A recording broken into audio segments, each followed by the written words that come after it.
La chiesa di Santa Lucia rappresenta il quartiere, da sempre.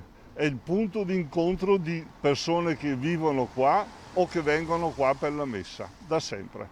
Quindi è una perdita. Immensa. Mi dispiace moltissimo perché è la storia della città. Le reazioni oggi dai fedeli all'annuncio shock al termine della messa domenicale. I frati minori francescani lasceranno la chiesa e il convento del santuario di Santa Lucia. Un annuncio doloroso per questa parte di città, dove i francescani erano tornati nel 1830, ma che arriva non completamente inaspettato. Il continuo calo delle vocazioni ha costretto l'ordine a ridimensionare la presenza dei frati nel Vicentino, dove sono presenti anche a Barbarano, Chiampo e Lonigo. Nel convento di Santa Lucia erano rimasti 6 frati, 4 dei quali molto anziani, e lasceranno il santuario alla fine dell'estate, passando il testimone alla diocesi di Vicenza.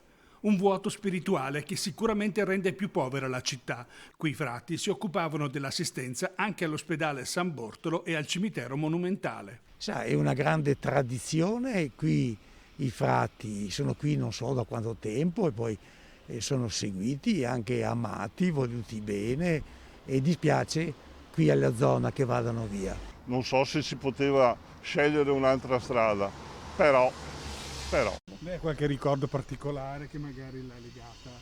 Il presepio, di come loro lo presentavano, era proprio bello e sentito.